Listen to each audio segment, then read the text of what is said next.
সংবাদের শিরোনামে ফের মধ্যমগ্রাম। শনিবার সাত সকালে সেখানে ভয়াবহ পথ দুর্ঘটনার ঘটনা ঘটল। আর স্থানীয় সূত্রে জানা গিয়েছে, জাতীয় সড়ক ধরে মধ্যমগ্রাম থেকে কলকাতার দিকে যাচ্ছিল একটি সবজি বোঝাই গাড়ি। আচমকায় গাড়ির একটি চাকা লিক হয়ে যায়। নিয়ন্ত্রণ হারিয়ে গাড়িটি সজোরে ডিভাইডারে ধাক্কা মারে এবং মুহূর্তের মধ্যে উল্টে যায়। দুর্ঘটনার জেরে গাড়ির ভিতরে থাকা বেশ কয়েকজন আহত হয়েছেন। গুরুতর জখম হয়েছেন গাড়ির চালক এবং খালাসি। গাড়ি উল্টে যাওয়ার সময় তারা দুজনেই গাড়ির ভিতরে ছিলেন। দুর্ঘটনার ফলে রাস্তা জুড়ে ছড়িয়ে পড়ে গাড়িতে থাকা সবজি। খবর পেয়ে ঘটনাস্থলে পৌঁছয় মধ্যমগ্রাম ট্রাফিক গার্ড ও মধ্যমগ্রাম থানার পুলিশ। আহতদের উদ্ধার করে নিয়ে যাওয়া হয় মধ্যমগ্রাম গ্রামীণ হাসপাতালে। এই দুর্ঘটনার জেরে জাতীয় সড়কে বেশ কিছু সময়ের জন্য ব্যাপক যানজটের সৃষ্টি হয়।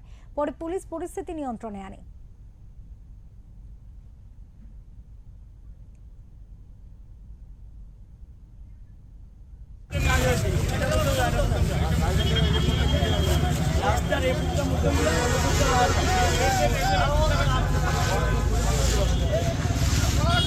সপ্তাহ আগেই হয়েছে।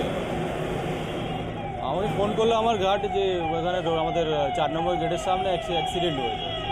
পরে এসে দেখতে পাই লোকের কাছে খোঁজ খবর নিয়ে দেখতে পাই যে ওর সামনে টায়ার বাস্ট হয়ে গেছিলো। ওই জন্য গাড়িতে প্রচুর সবজি গাড়ি লোড ছিল, নিয়ন্ত্রণ না করতে ডিভাইডার এসে ধাক্কা মেরে পাল্টিয়ে গেল। গাড়ি কি রং সাইডে ছিল? না, গাড়ি সাইডেই ছিল। ও কলকাতা থেকেই যাচ্ছিল বাসার থেকে সবজি নিয়ে মার্কেটে। তো টায়ার বাস্ট হতে সামনে চাকা বাস্ট হওয়াতে ওর করতে পারিনি, ব্যালেন্স রাখতে পারিনি। আর অন্য গাড়ির সঙ্গে লাগেনি? না, অন্য গাড়ির সঙ্গে লাগে। বরঞ্চ ও একটা গাড়ি একে ধাক্কা মেরেছে পিছন দিক থেকে এসে। সেও পালিয়ে গেছে। গাড়ি কি জোরে ছিল? হ্যাঁ, রোডের উপরেই ছিল গাড়ি। কতজন আহত হয়েছে? আহত হয়েছে প্রাপ্তিও 5 জন ছিল। 5 জন না, বেশি ছিল গাড়িতে। একজন ড্রাইভার তো ভিতরে আটকে ছিল, ওকে কোনো রকম বের করা হলো সবাই। হয়েছিল হচ্ছে গিয়ে একটা সবজির গাড়ি এই কলকাতার দিকে যাচ্ছিল।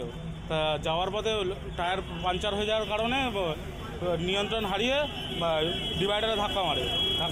ধাক্কা খাওয়ার পরে গাড়ি উল্টে যায়। গাড়ি উল্টে যাওয়ার পরে ভিতরে যারা ছিল তারা আহত হয়েছে এবং সব থেকে বেশি আহত হয়েছে হচ্ছে গিয়ে ড্রাইভার। হ্যাঁ, টোটাল ওই 2 থেকে 3 জন ছিল গাড়ির ভিতরে। ড্রাইভার গুরুতর আহত হয়েছে? হ্যাঁ, গুরুতর আহত ড্রাইভারই আছে।